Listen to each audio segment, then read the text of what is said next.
Termina amanhã o prazo para as inscrições na Fundas, Fundação Hélio Augusto de Souza. A instituição, sem fins lucrativos, é mantida pela Prefeitura de São José dos Campos.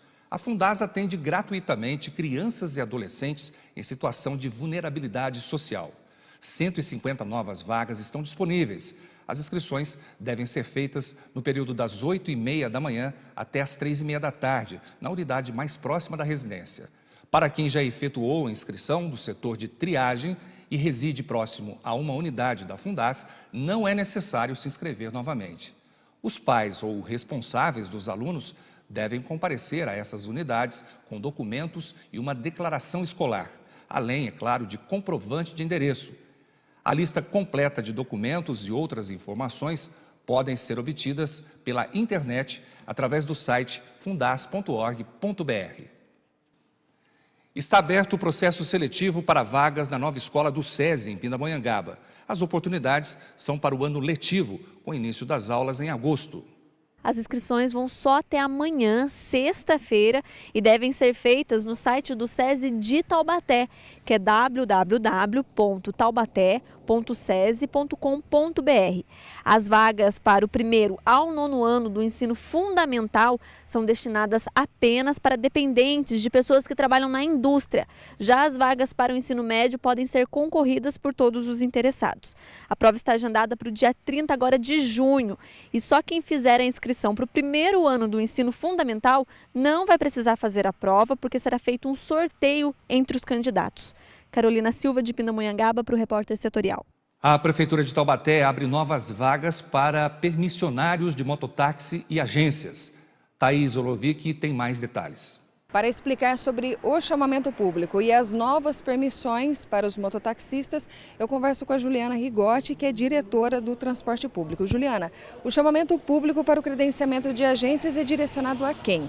São duas licitações que estão abertas, o chamamento público direcionado à pessoa jurídica que venha administrar os mototaxistas e a concorrência pública direcionado aos mototaxistas. A ideia é criar agências em regiões que não têm, é isso? Exatamente, são 14 regiões, eu já tenho 6 associações estabelecidas e eu tenho 8 regiões que agora vão ser abertas para a agência. O termo de autorização é válido para quanto tempo? Essa autorização é por 5 anos, podendo ser prorrogado. E as empresas interessadas em participar precisam fazer o quê? As empresas interessadas em participar com a base, em administrar os mototaxistas, devem entregar alguns documentos que constam no edital no dia 26/6 no Departamento de Compras. E os interessados em concorrer na licitação para mototaxista devem entregar também alguns documentos que também constam no edital de concorrência pública, já no dia 5/7 nos SEDES.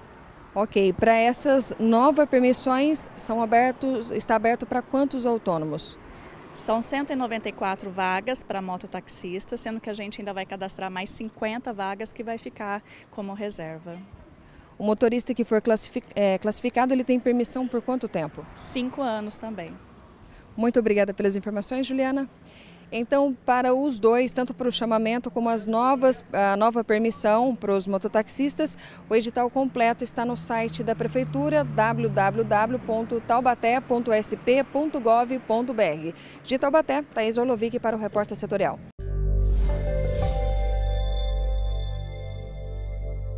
São coisas curiosas. Eu sei que depois que eu vim morar aqui no Vale do Paraíba, e toda hora tem esse problema aqui. Não sei se tem alguma coisa a ver com hoje aqui o Dr. Rodrigo Magalhães, que vai conversar conosco sobre essa história, até por uma versão aí de que tem uma conjuntivite mais séria do que o pedaço.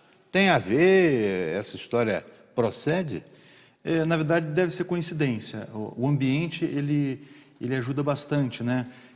Aglomeração de pessoas, o tempo frio, mas isso acaba sendo igual em todas as cidades, né? Existe sim, então, com uma conjuntivite um pouquinho mais forte, mas são as conjuntivites virais, isso é muito cíclico. Vez de outras são vírus mais atenuados, mais fracos, e outras vezes são vírus mais fortes, e isso é cíclico, acontece mesmo. Agora, não tem remédio para conjuntivite? Prevenção de conjuntivite com remédio seria você ter uma você está bem de saúde, né? Bem alimentado, dormindo bem, está com a imunidade em dia. Depois que você pega a conjuntivite, depende de qual conjuntivite você pegou, né? Porque existem vários tipos de conjuntivite. Existe a viral, a bacteriana, a alérgica, a química. Então, dependendo da conjuntivite que você tiver adquirido, existem alguns tratamentos, às vezes só sintomáticos e às vezes contra a bactéria. Uma vez no elevador, eu escutei um papo de 2 profissionais falando que deixar cair um pouquinho de sabão no olho é eficaz. Passei a usar essa história, não sei se por coincidência ou não, tem dado certo. É eficaz para piorar, né? Ah, é? Então Sim. não uso mais. É porque o sabão é um agente irritativo para os olhos, ele tem pH diferente do olho. Então, você poderia estar causando uma conjuntivite química, como eu tinha falado. Então, dependendo do produto químico que cai no olho, pode levar a conjuntivite, que é a inflamação da conjuntiva, né? A conjuntiva é uma membraninha transparente que recobre todo o seu olho. Quando essa membrana inflama, isso quer dizer que a pessoa está com uma conjuntivite, inflamação da conjuntiva. Então, no caso do sabão, ela poderia irritar a conjuntiva e levar a uma conjuntivite química. Então, não é mais indicado colocar sabão ou qualquer outro produto químico nos olhos, nem que seja para limpar. Colírio. Colírio, sempre colírio. E, de preferência, indicado pelo médico, porque o que a gente vê muito em consultório são aquelas pessoas que estão com algum tipo de irritação e a primeira ajuda que ela procura é na farmácia. E aí o farmacêutico, ele tem o conhecimento dele, mas no ramo da oftalmologia, você só olhar e diagnosticar, isso nenhum médico consegue fazer. Então, teria que ter um exame minucioso para você conseguir diagnosticar que tipo de irritação que aquela pessoa está tendo.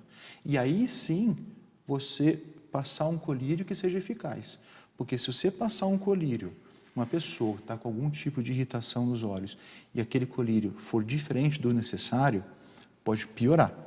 E isso o farmacêutico ou o balconista, eles não estão aptos a estar indicando, e o que a gente vê é que algumas vezes o paciente chega com um colírio que foi indicado por alguma farmácia. Não sei se o pessoal aí de casa vai concordar comigo, mas eu, na minha opinião, o sentido mais importante na vida de um ser humano é a visão. Eu acho que os cuidados devem ser muito grandes, né? E eu fico perplexo às vezes, doutor, de ver gente comprando óculos no camelô. O cara fica ali no camelô, pega um, bota o outro, pega um, bota o outro. Quer dizer, além de tudo, está propenso a pegar uma pereba aí de passar um para o outro ali desse manuseio. Sem contar a irresponsabilidade, né? Porque penso eu que numa hora de exame por um profissional competente da oftalmologia, o cara vai ter um diagnóstico, talvez até de AIDS, pela observação, né, dos olhos, vai ver o fundo de olho, vai ver a pressão ocular e vai tirar a medida certa do grau que ele precisa corrigir. Agora, no camelô, na ótica, tem uns caras também que são curiosos, ficam lá quebrando galho, e isso devia ser proibido, deviam botar a polícia em cima desses caras. Perfeito, muito bem abordado, e é uma prática muito comum no Brasil. Então, o que acontece? A pessoa vai em algum camelô, alguma farmácia, às vezes já é proibido de vender em farmácia. Vai atrás daqueles óculos prontos, né, que nada mais é do que lente de aumento, que vai quebrar o galho na hora, mas não é feito na medida daquela pessoa, ok? E outras pessoas recorrem a profissionais da ótica para estar fazendo um óculos, fazendo consulta de óculos. O que é mais grave nessa história toda, porque o médico, quando o paciente procura a gente para estar vendo a parte de óculos, a gente não vê só a parte de óculos. A gente aproveita para fazer um check-up geral da visão daquela pessoa. Porque no ser humano existem doenças que são silenciosas. E esse é o problema. Quando uma doença é silenciosa, a pessoa só tem um diagnóstico precoce se ela for no médico e fizer o check-up. Então, quando ela vai na ótica e faz um exame só de óculos, com um profissional que não está habilitado... Nem para o óculos? Nem para o óculos, às vezes até só para o óculos, mas aquilo não é o correto, ela perde a chance de estar fazendo outros diagnósticos, que são os mais graves, como, por exemplo, o glaucoma. Glaucoma é uma doença que, se a pessoa não tiver um diagnóstico inicial, ela vai ficar cega. E é uma cegueira irreversível, ou seja, você depois que a doença cegou, não tem mais como você reaver a visão. Diferente da catarata. A catarata é uma cegueira, só que é uma cegueira reversível. Você faz um procedimento cirúrgico que você recupera a visão. Então, quando a pessoa deixa de ir ao médico, só faz o exame de óculos, ela não está fazendo o correto. Ela sai daquele local com a falsa impressão de que fez o exame. Só que ela não fez o exame dos olhos. Ela só conseguiu um óculos para conseguir enxergar um pouquinho melhor. Se ela tiver qualquer tipo de alteração, não será diagnosticado nesses locais. E se bobear, até o grau está errado, né?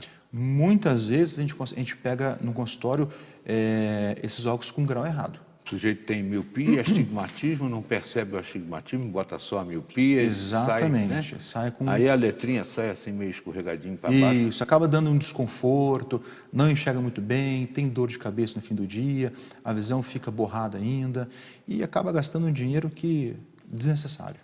É uma coisa também impressionante, né? Que as pessoas vão assim,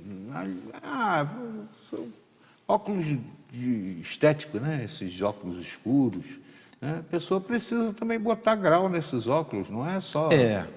Muitas vezes a pessoa precisa colocar o grau no óculos e também o mais importante é você ver a qualidade daquele óculos, né? Porque quando você compra um óculos escuro sem procedência, num local que não é adequado, num óculos que não é bom, o que acontece com esse óculos?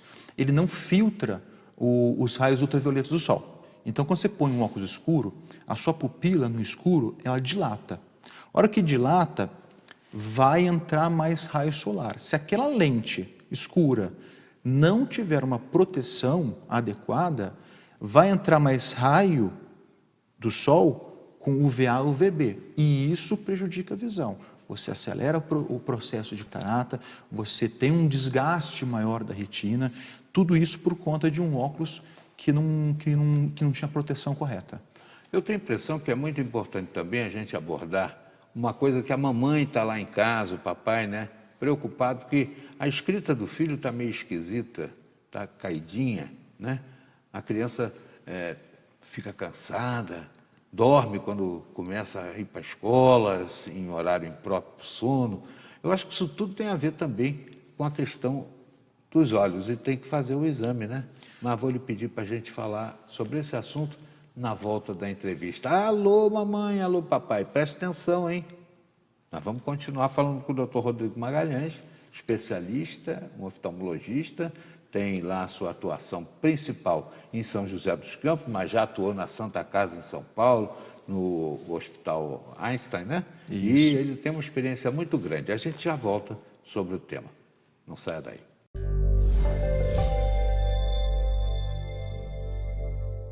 Depois do intervalo, você confere. Artistas da capital e do interior de São Paulo participam de exposição na Assembleia Legislativa. A gente volta já.